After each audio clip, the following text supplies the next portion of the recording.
¿Entendemos realmente el peso de la profecía que Natán le lanzó a David en 2 Samuel 12:10? La espada nunca se apartará de tu casa, porque has despreciado la palabra del Señor. Estas palabras no fueron dichas en un momentáneo impulso de ira. Eran una sentencia, un decreto divino, algo que cortaría más profundamente que cualquier espada o lanza filistea lanzada en batalla. Y la espada vendría de dentro, de la propia sangre de David. De un hijo cuya belleza fascinó a Israel, cuyo carisma ganó lealtades y cuya ambición desafió incluso los cielos, su nombre era Absalón. Este episodio es una advertencia registrada en las Escrituras. Una tragedia que se desarrolló lentamente, intencionadamente, de forma terrible, a lo largo de años marcados por el silencio, la venganza, la ambición y el juicio. Sigue hasta el final, porque la historia de Absalón es un espejo ante cada corazón que lucha con el orgullo, las heridas y el deseo de controlar lo que solo Dios puede gobernar. Entre todos los hijos de David, uno se destacó por la impresión que causaba en quien lo veía. Como registra Samuel 14:25, en todo Israel no hubo nadie tan alabado por su belleza como Absalón. Desde las plantas de sus pies hasta lo alto de su cabeza, dice la Escritura, no había en él defecto alguno. Se ha convertido en una especie de leyenda viviente en Israel. Su apariencia, postura y presencia formaban la imagen exacta de lo que el pueblo imaginaba que debía ser un rey. El autor de 2 Samuel añade un detalle llamativo sobre el cabello de Absalón: cada año, cuando lo cortaba, se anotaba cuidadosamente su peso. El texto afirma que, al cortar los hilos, pesaban hasta 200 siclos, según el estándar real, unos 2,5 kilos. Para Absalón, su cabello funcionaba casi como una corona visible, un símbolo que nadie podía ignorar. Cuando caminaba por las calles, la gente lo miraba y susurraba. Parecía un rey. Actuó como un rey. Y con el tiempo, muchos empezaron a creer que él debería ser rey. Sin embargo, las Escrituras no nos permiten simplemente echar un vistazo a la superficie de su belleza y carisma. Detrás de esa apariencia impecable, comenzó a gestarse una historia oscura y profunda, una historia marcada por el trauma, la injusticia y la omisión de un padre. La tragedia que moldeó a Absalón comenzó con su hermana Tamar. Se la describe como hermosa, inocente y segura dentro de la familia real. Su medio hermano Amnón, el primogénito de David y heredero aparente del trono de Israel, permitió que su deseo se convirtiera en algo retorcido y destructivo. Lo que sintió nunca se llamó amor. 2 Samuel 13, 11-14 relata el horror con brutal sencillez. Amnón vio a Tamar y la deseó. En ese momento la violó y destruyó su futuro. Cuando terminó, el falso afecto que había alimentado su pecado desapareció. El versículo 15 dice que el odio de Amnón hacia ella era mayor que el amor con el que la había amado. Tamar reaccionó con visible dolor. Se rasgó sus ropas largas, se cubrió la cabeza con ceniza y salió llorando a gritos, como se registra en 2 Samuel 13:19. Después comenzó a vivir aislada en la casa de su hermano Absalón, su vida marcada por la vergüenza y la pérdida, en una cultura en la que una violación como esa cerraba todas las puertas. David se enteró de lo sucedido. 2 Samuel 13:21 nos dice que el rey estaba muy enojado. Pero él no disciplinó a Amnón. No restauró a Tamar. No hizo justicia públicamente. No hubo ninguna palabra de juicio, ningún acto de protección, ninguna acción visible para corregir el error. Su silencio dejó una profunda herida en el corazón de Absalón. Para él, eso fue un lento endurecimiento interior. Con el tiempo, la ira empezó a cristalizar. Y ella se volvió contra David, el padre y rey que tenía autoridad para actuar, pero no hizo nada. 2 Samuel 13:23-29 nos da una ruptura inquietante con la familia de David. Después del rapto de Tamar y la inacción del rey, el texto dice que, después de 2 años completos, Absalón llevó a cabo una esquila de ovejas en Baal-Hazor. Esas palabras, 2 años enteros, son importantes. Absalón no reaccionó durante días o semanas. Esperó, no 2 semanas, ni 2 meses, sino 2 años completos. Durante este tiempo, el versículo 22 nos informa que Absalón no le habló ni buena ni mala palabra a Amnón. Superficialmente, podría parecer distancia, tal vez incluso resignación. Pero este silencio actuó más como un manto. Un espacio de quietud en el que algo se endureció y preparó debajo. La ocasión que eligió Absalón no fue aleatoria. La esquila de ovejas en Baal Azor era un tiempo de trabajo, celebración y banquete. Ofrecía una excusa plausible para reunir a los hijos del rey en un solo lugar. Absalón fue donde David y lo invitó a ir con sus siervos. La petición sonó respetuosa, un hijo pidiendo al rey que honrara a su partido. David se negó, diciendo que sería una carga para todos ir. Eso debería haber terminado la conversación, pero Absalón insistió. Si no el rey, al menos lo sería su hermano mayor. Dejad que mi hermano Amnón vaya con nosotros, pidió. La respuesta de David revela un momento de vacilación. El texto registra que preguntó, ¿por qué iría contigo? La pregunta sugiere un destello de inquietud, una sensación de que había algo extraño en la petición. Sin embargo, al final David estuvo de acuerdo.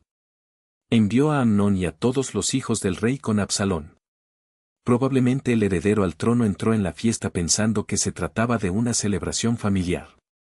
Nada en el ambiente externo traicionó el plan que se había formado en el corazón de Absalón durante esos 2 años de silencio.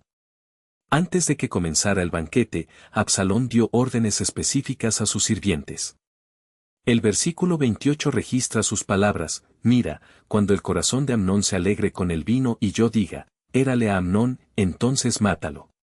No temas, porque yo te lo he ordenado. Eligió el momento en que Amnón estaría relajado, desarmado y distraído. A la hora acordada, cuando Amnón ya estaba contento con el vino, Absalón dio la señal. Su siervo golpeó a Amnón como se le ordenó, y el heredero al trono de David cayó muerto en medio de lo que se suponía era una comida festiva. La espada había entrado en la casa de David de forma visible e irreversible. En la confusión que siguió, todos los hijos del rey se levantaron, montaron en sus mulas y huyeron. Absalón, sin embargo, no regresó a casa. En cambio, huyó al norte, a Gesur, donde quedó bajo la protección de Talmai, hijo de Ammiud, rey de Gesur. Allí permaneció durante 3 años, exiliado, físicamente alejado de Jerusalén, pero nunca completamente fuera de los pensamientos de David. El versículo 39 nos dice que el espíritu del rey David anhelaba a Absalón, pues ya estaba consolado por la muerte de Amnón. Aún así, David no le devolvió la llamada. El patrón de silencio continuó, ni confrontación directa, ni reconciliación formal, ni persecución clara. Pasó más tiempo y se hizo más distancia. Todo esto se convirtió en combustible adicional para el dolor no resuelto y la división dentro de la familia de David. En 2 Samuel 14, 21-33, se describe una reconciliación que, a primera vista, parecía completa, el silencio y la distancia se materializaron en una realidad irreversible. El mensaje llegó a David con urgencia, todo Israel se volvió hacia Absalón. Las palabras no fueron solo una advertencia, sino el resultado de una historia que se estaba escribiendo entre líneas del abandono. El rey, que durante años había evitado afrontar el conflicto, ahora afrontaba sus consecuencias no como un gobernante, sino como un padre que de repente se dio cuenta del tamaño del vacío que él mismo había ayudado a crear. La reacción de David fue inmediata pero reveladora. En lugar de reunir a sus tropas o convocar a sus generales, decidió huir. Levantaos y huyamos, porque no tendremos escapatoria de Absalón, dijo a sus siervos, 2 Samuel 15-14. No hubo resistencia inicial ni estrategia de defensa, solo la decisión de abandonar Jerusalén antes de que la ciudad fuera tomada. Era como si, ante la rebelión de su hijo, David hubiera perdido no solo el trono, sino también su propia voluntad de luchar por él. La escena está llena de simbolismo: el rey ungido por Dios, el guerrero que había derrotado a Goliat y unificado a Israel, abandonó ahora su capital sin luchar, como si reconociera que el precio de la reconciliación perdida era demasiado alto para pagarlo en el campo de batalla. La huida de David no fue solo física, sino un viaje de humillación y reflexión. Mientras cruzaba el valle del Cedrón, rodeado de sus fieles, el texto menciona que todo el pueblo lloró a gran voz, 2 Samuel 15,23. No fue solo el duelo por la pérdida del trono, sino el peso de una nación que, de pronto, vio debilitado a su líder. David, que antes había mandado con autoridad, ahora caminaba como un hombre expuesto y vulnerable. Y, en medio de esta multitud que lloraba, hubo un detalle que reveló la profundidad de su dolor: subió al monte de los olivos descalzo y con la cabeza cubierta. 2 Samuel 15:30. El gesto no fue un mero ritual de duelo, sino una confesión silenciosa de derrota, un rey que, ante la traición de su hijo, se despojó de su dignidad para exponer su humanidad. Cuando David salió de Jerusalén, Absalón entró en ella. La ciudad que alguna vez había sido el centro del poder de David ahora se convirtió en el escenario del ascenso de su hijo. El contraste entre los dos momentos es sorprendente: donde David se fue llorando, Absalón llegó triunfante. Pero el texto no deja de registrar un detalle crucial: Absalón no entró solo. Trajo consigo 200 hombres de Jerusalén que lo acompañaron en su sencillez, sin saber nada. 2 Samuel 15:11. La ironía es dolorosa. Los que siguieron a Absalón creían que estaban participando en un acto de devoción religiosa, cuando en realidad eran peones en un juego de poder. Era la misma estrategia que Absalón había usado en las puertas de la ciudad: generar lealtad con falsos pretextos, explotar la confianza de la gente para sus propios fines. La llegada de Absalón a Jerusalén no fue solo un cambio de poder, sino el comienzo de una nueva fase de su rebelión. No se contentó con ocupar el trono, quería consolidar su autoridad sin piedad. Uno de los primeros actos registrados fue la apropiación de las concubinas de David, ante los ojos de todo Israel. 2 Samuel 16:22. El gesto no fue solo una demostración de fuerza, sino una afrenta calculada. En la cultura de la época, tomar esposas del rey depuesto era una señal clara de que el nuevo gobernante asumía no solo el trono, sino también la autoridad absoluta sobre la casa real. Fue como si Absalón dijera: no soy solo un sucesor, soy el fin de una era. Y, de hecho, el texto deja claro que este acto cumplió una profecía hecha años antes por Natán, cuando Dios advirtió a David sobre las consecuencias de su pecado con Betsabé: levantaré mal contra ti desde tu propia casa. 2 Samuel 12:11. Mientras Absalón se estableció en Jerusalén, David se dirigió al desierto, acompañado por un pequeño grupo de leales. Entre ellos estaba Usai el arquita, un consejero que se ofreció a acompañarlo. David, sin embargo, lo envió de regreso a Jerusalén con una misión específica: si regresas a la ciudad y dices a Absalón: rey, seré tu siervo, como fui siervo de tu padre, así seré tu siervo, entonces podrás anular para mí el consejo de Aitofel. 2 Samuel 15:34. La estrategia era arriesgada, pero reveló la astucia de David incluso en medio de la derrota. Sabía que Aitofel, su antiguo consejero que ahora apoyaba a Absalón, era un hombre de palabras precisas y decisiones rápidas. Usai, en cambio, podría ganar tiempo, confundir los planes de Absalón y, quién sabe, revertir la situación.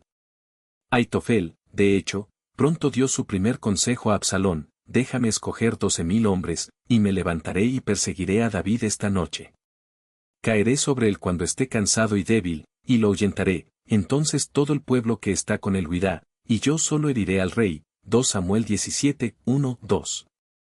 Era un plan brillante por su simplicidad: atacar a David cuando aún era vulnerable, antes de que pudiera reorganizarse.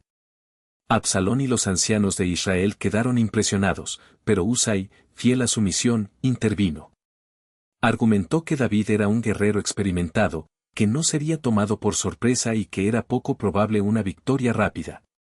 En cambio, sugirió que Absalón reuniera a todo Israel desde Dan hasta Berseba. 2 Samuel 17:11, asegurando una fuerza abrumadora. El consejo de Usai fue más largo, pero parecía más seguro. Y, para sorpresa de todos, Absalón y los ancianos lo aceptaron.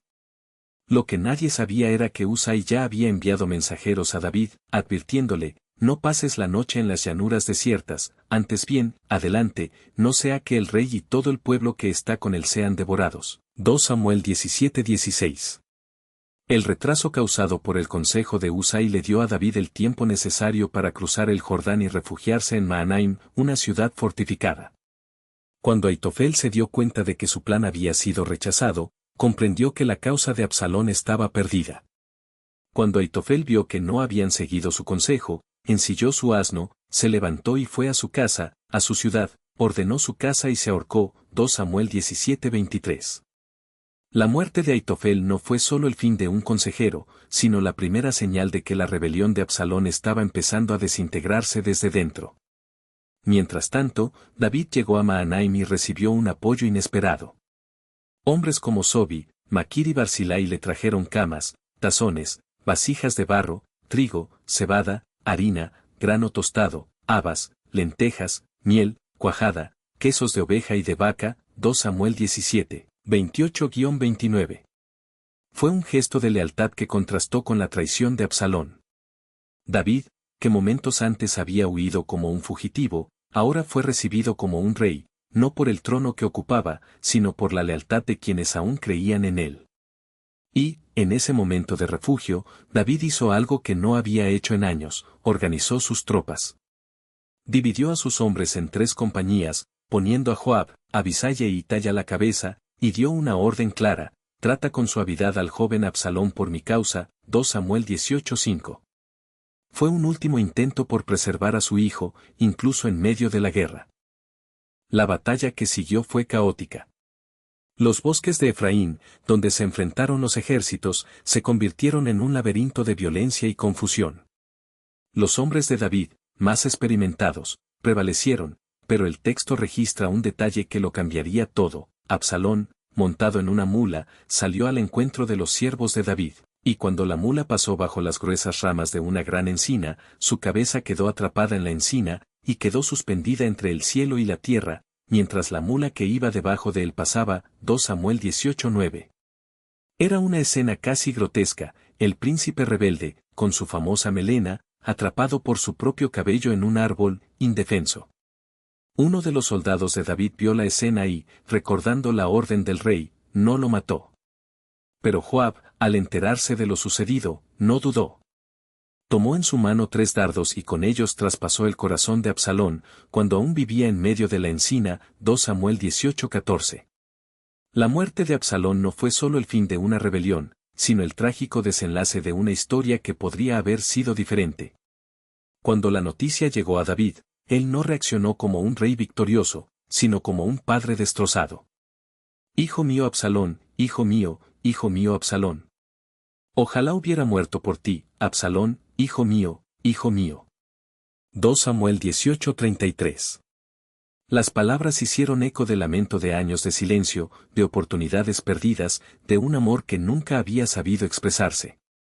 David no lloraba solo por la muerte de su hijo, sino por todo lo que no había sido dicho, por todas las veces que había elegido el trono en lugar del abrazo, la distancia en lugar de la presencia. Y así, la historia de Absalón terminó no con un triunfo, sino con un grito de dolor. Un dolor que reveló que, al final, ni siquiera la victoria militar pudo curar las heridas de una familia desgarrada por la falta de coraje para afrontar la verdad. David regresaría a Jerusalén, recuperaría su trono, pero algo en él se había roto para siempre. Y quizás la mayor tragedia no fue la rebelión de Absalón, sino el hecho de que, incluso después de todo, nadie supo cómo empezar a reconstruir lo que se había perdido. Su hijo se había ido. El rey se levantó temblando y subió a la habitación que estaba encima de la puerta de la ciudad. Allí, donde antes había dado órdenes y recibido noticias de victorias, ahora solo quedaba el eco de una pregunta que no quería respuesta. Y entonces, con el rostro entre las manos, David gritó: «Hijo mío Absalón. Hijo mío Absalón. Ojalá hubiera muerto por ti, Absalón, hijo mío, hijo mío».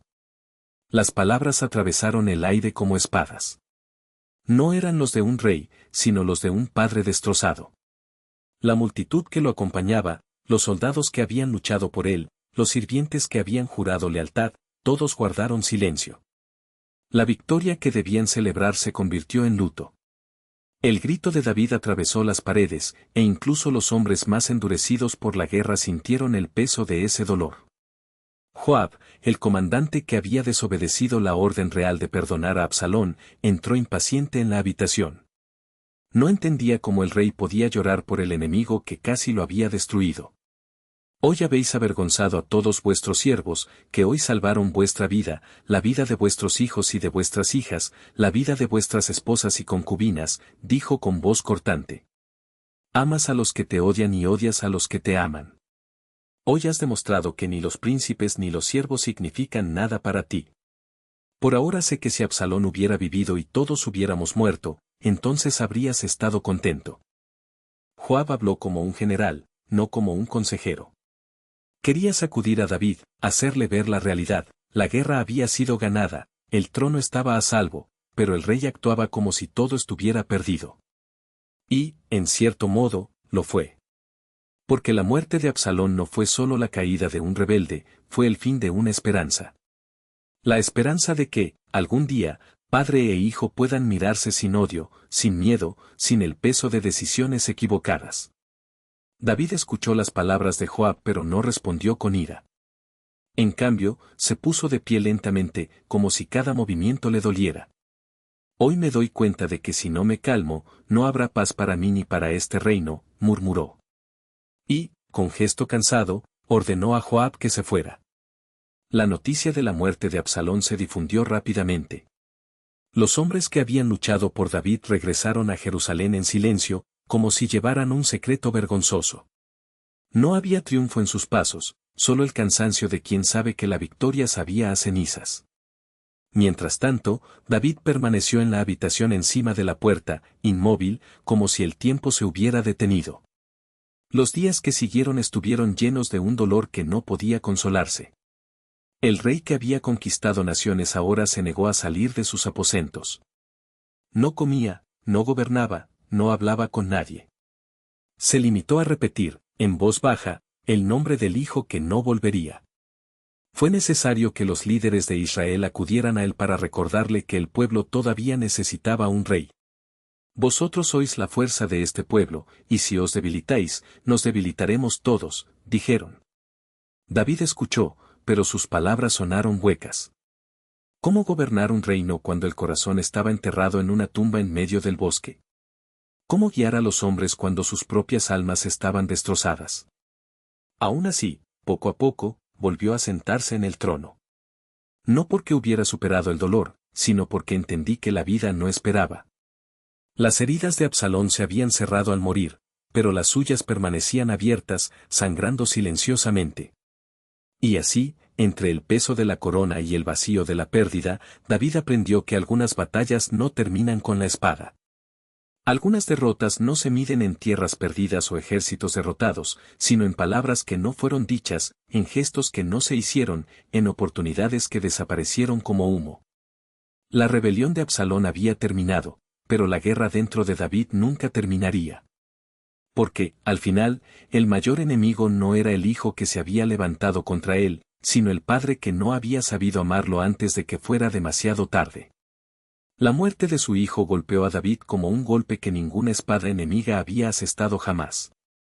El versículo 33 nos muestra al rey profundamente conmovido, subiendo a la habitación encima de la puerta y llorando. Mientras caminaba, gritaba a gran voz, «Hijo mío Absalón, hijo mío Absalón.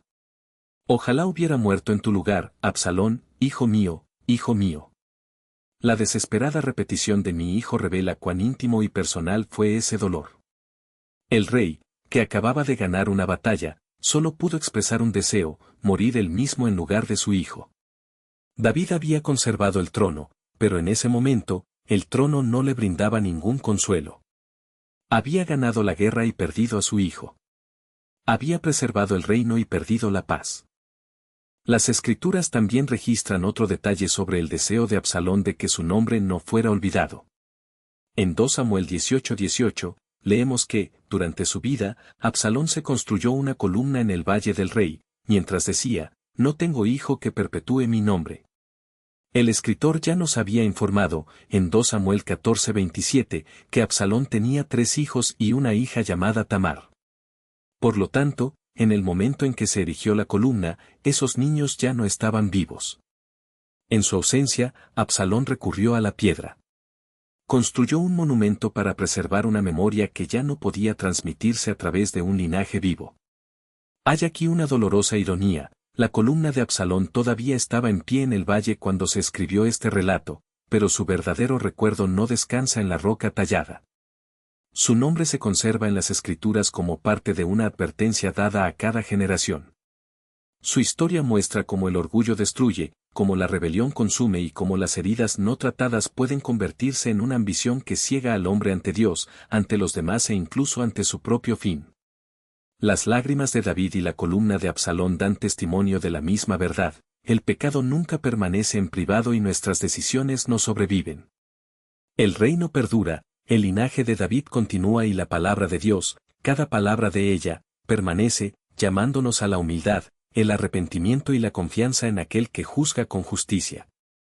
La historia de Absalón no trata, en esencia, de la belleza externa, el carisma natural o la lucha por el poder político.